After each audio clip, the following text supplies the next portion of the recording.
اعوذ باللہ من الشیطان الرجیم بسم اللہ الرحمن الرحیم۔ السلام علیکم بچوں، کیسے ہیں آپ سب؟ امید کرتے ہیں آپ سب خیریت سے ہوں گے۔ تو بچوں، آج ہم آپ کو حضرت ابراہیم علیہ السلام کا قصہ سنانے والے ہیں۔ آج کی اسٹوری کا نام ہے نمرود کی آگ۔ تو شروع کرتے ہیں آج کی اسٹوری۔ بہت عرصے پہلے کی بات ہے کہ کنعان نام کے ایک شہر میں حضرت ابراہیم علیہ السلام اپنا بچپن گزار رہے تھے۔ اللہ نے انہیں بڑی دانش سے نوازا تھا اور ان کے دل کو ایمان کے نور سے بھر دیا تھا۔ کنعان کے لوگ بتوں کی پوجا کیا کرتے تھے۔ وہ ایک سچے خدا کے بجائے کئی دیوتاؤں کے آگے سجدہ کرتے۔ حضرت ابراہیم علیہ السلام انہیں لکڑی اور پتھر کے بنے ان دیوتاؤں کی عبادت کرتے ہوئے دیکھتے۔ وہ سوچتے کہ یہ بے جان بت جو اپنے چہروں پر بیٹھی ایک مکھی تک نہیں اڑا سکتے، موت اور زندگی دینے والے کیسے ہو سکتے ہیں؟ لوگوں کی ضرورتیں اور خواہشیں کیسے پوری کر سکتے ہیں؟ آپ کے خاندان کے سربراہ کا نام آزر تھا، جو نہ صرف بتوں کا پجاری تھا بلکہ دوسروں کی پوجا کے لیے بت بنایا بھی کرتا تھا۔ کنعان کے لوگ قدرتی مظاہر مثلاً سورج، چاند اور ستاروں کی بھی عبادت کیا کرتے تھے۔ کئی سال گزر گئے اور حضرت ابراہیم علیہ السلام ایک نوجوان بن گئے۔ بتوں کی پوجا سے ان کی نفرت میں اور بھی اضافہ ہو گیا تھا۔ انہیں احساس ہو گیا تھا کہ ان بتوں، سورج، چاند اور ستاروں سے بڑھ کر بھی کوئی قوت ہے جو ہر فرد اور ہر شے سے زیادہ طاقتور ہے اور انسان کے دائمی احترام اور عبادت کے لائق ہے۔ اس قوت کا نام اللہ تعالیٰ ہے، سب سے زیادہ طاقتور اور سب سے زیادہ مہربان اور آسمانوں اور زمینوں کا خالق۔ ایک بار قدرتی مظاہر کی عبادت کرنے والے لوگوں سے حضرت ابراہیم علیہ السلام کی بحث ہوئی۔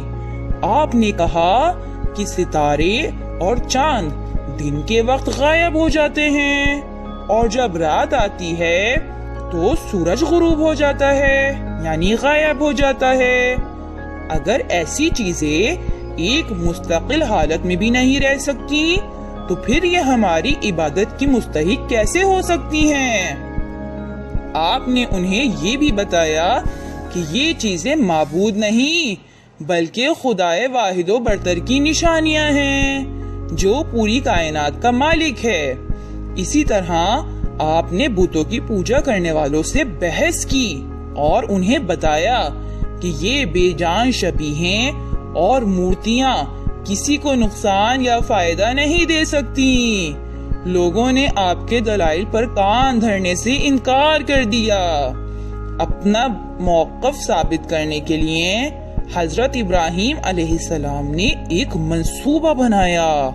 ایک روز جب لوگ ایک میلے میں شریک ہونے کے لیے گئے ہوئے تھے، آپ سب سے بڑے معبد میں داخل ہوئے اور اپنے کلہاڑے سے سارے بتوں کو توڑ ڈالا۔ سب سے بڑے بت کے علاوہ آپ نے سارے بت ٹکڑے ٹکڑے کر دیے اور اس بڑے بت کے کندھے پر حضرت ابراہیم علیہ السلام نے اپنا کلہاڑا رکھ دیا اور گھر چلے گئے۔ جب لوگ معبد واپس آئے تو انہوں نے ایک بڑے بت کے علاوہ سب کو ٹکڑے ٹکڑے دیکھا۔ یہ دیکھ کر انہیں بہت غصہ آیا۔ آپس میں مختصر سی گفتگو کے بعد وہ اس نتیجے پر پہنچے کہ صرف حضرت ابراہیم علیہ السلام ہی ایسا کام کر سکتے ہیں، کیونکہ وہ ہمیشہ بتوں اور قدرتی مظاہر کی عبادت کی مخالفت کیا کرتے تھے۔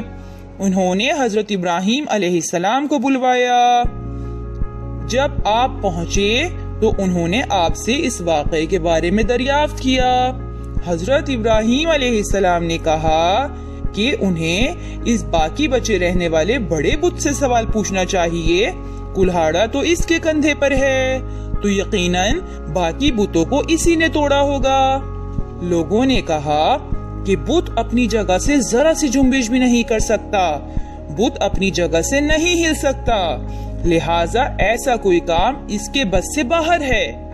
حضرت ابراہیم علیہ السلام نے کہا تب بت سے پوچھنا چاہیے کہ دوسرے بتوں کو کس نے توڑا ہے، کیونکہ یہ بڑا بت تمام وقت یہیں پر موجود تھا، تو یہاں جو کچھ بھی ہوا ہوگا اس کی آنکھوں کے عین سامنے ہوا ہوگا، تو ہمیں اس بڑے بت سے پوچھنا چاہیے۔ اس پر لوگوں نے جواب دیا کہ کوئی بت بول، سن یا دیکھ نہیں سکتا، لہٰذا یہ نہیں بتا سکتا کہ اس سب کا ذمہ دار کون ہے۔ اس پر حضرت ابراہیم علیہ السلام نے کہا تو پھر تم کسی ایسی چیز کی عبادت کیوں کرتے ہو جو نہ حرکت کر سکتی ہے، نہ سن سکتی ہے، نہ بول سکتی ہے اور نہ ہی دیکھ سکتی ہے؟ تم ایسی چیز کی عبادت کیوں کرتے ہو جو اپنی حفاظت بھی خود نہیں کر سکتی؟ تم کیسے توقع کر سکتے ہو کہ یہ تمہیں نقصان سے محفوظ رکھے گا یا تمہیں کوئی فائدہ دے گا؟ آپ کے جوابات سے ثابت ہو گیا کہ واقعی آپ ہی بتوں کو توڑ پھوڑ کے ذمہ دار ہیں۔ آپ کو گرفتار کر لیا گیا اور شہر کے حکمران کے سامنے پیش کیا گیا۔ حکمران کا نام نمرود تھا۔ آپ نے اس نے اپنے خدا ہونے کا اعلان کر رکھا تھا اور لوگ اس کی پوجا بھی کیا کرتے تھے۔ واقعے کے بارے میں سننے کے بعد نمرود نے حضرت ابراہیم علیہ السلام سے ان کے عقائد کے بارے میں دریافت کیا۔ حضرت ابراہیم علیہ السلام نے اس سے کہا کہ میں اللہ پر ایمان رکھتا ہوں جو ہر طرح کی زندگی عطا کرتا ہے اور ہر ایک کی موت کا دینے والا ہے۔ نمرود نے اپنی خدائی کا دعویٰ کیا اور کہا کہ میں بھی زندگی دے سکتا ہوں اور موت کا سبب بن سکتا ہوں۔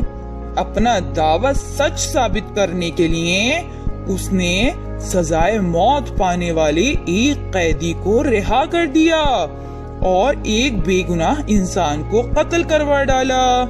اس پر حضرت ابراہیم علیہ السلام نے کہا کہ میرا اللہ سورج کو مشرق سے نکالتا ہے اور مغرب میں غروب کر دیتا ہے۔ اگر تمہیں خدائی کا دعویٰ ہے تو پھر سورج کو مغرب سے نکالو اور مشرق میں غروب کر کے دکھاؤ۔ آپ کے جواب سے نمرود کو لاجواب کر دیا۔ وہ بے حد شرمندہ بھی ہوا اور اسے غصہ بھی آیا۔ غیظ کے عالم میں اس نے حکم دیا کہ حضرت ابراہیم علیہ السلام کو زندہ جلا دیا جائے۔ کئی روز تک جلانے کی لکڑیاں اکٹھی کی جاتی رہیں اور پھر ایک بہت بڑا الاؤ تیار کیا گیا۔ اس آگ کی تپش اتنی زیادہ تھی کہ کوئی اس کے نزدیک نہیں جا سکتا تھا۔ حضرت ابراہیم علیہ السلام کو پتھر پھینکنے والی منجنیق میں رکھ کر دور سے آگ میں پھینک دیا گیا۔ اللہ کی رحمت سے آگ ٹھنڈی ہو گئی اور حضرت ابراہیم علیہ السلام کو کوئی نقصان نہیں ہوا۔ کچھ وقت آگ میں گزارنے کے بعد آپ خود ہی باہر نکل آئے۔ آپ کے ایک بال تک کو آگ نے نہیں چھوا تھا۔ اس معجزے نے کئی لوگوں کے دل پھیر دیے اور وہ لوگ اللہ پر ایمان لے آئے اور بت پرستی چھوڑ دی۔ حضرت ابراہیم علیہ السلام کو اللہ کی طرف آنے کی دعوت دیتے رہے اور آہستہ آہستہ آپ کا پیغام پوری سلطنت میں پھیل گیا۔ تو بچوں، یہ قصہ ہمیں بتاتا ہے کہ جب ہم پورے دل اور روح کے ساتھ اللہ پر ایمان لے آتے ہیں اور اپنی تمام محبت اور عقیدت اس کے لیے وقف کر دیتے ہیں تو اس کی رحمت ہمیں گھیر لیتی ہے، مصائب کی آگ ٹھنڈی پڑ جاتی ہے اور اطمینان و مسرت کی ٹھنڈی ہوا ہماری دائمی رفیق بن جاتی ہے۔ تو امید کرتے ہیں بچوں آپ نے اسٹوری کو بہت غور سے سنا ہوگا، آپ کو اسٹوری پسند آئی ہوگی۔ تو بچوں پھر ہمارے کچھ سوالات کا جواب دیجئے۔ بچوں آپ ہمیں بتائیے کہ کنعان کے لوگ کس کس چیز کی عبادت کیا کرتے تھے؟ آپ ہمیں یہ بھی بتائیے کہ حضرت ابراہیم علیہ السلام کے دور میں حکمران کا نام کیا تھا؟ اور آپ ہمیں یہ بھی بتائیے کہ اس حکمران نے غصے میں آ کر حضرت ابراہیم علیہ السلام کے ساتھ کیا سلوک کیا؟ تو بچوں ہمارے ان 3 سوالات کا جواب جلدی سے ہمارے نمبر پر سینڈ کر دیجئے۔ ہم پھر حاضر ہوں گے ایک نئی اسٹوری کے ساتھ۔ تب تک کے لیے اللہ حافظ۔ ہمارے چینل کو سبسکرائب کر دیجئے تاکہ ہر نئی آنے والی ویڈیو آپ کو مل سکے۔ بہت شکریہ۔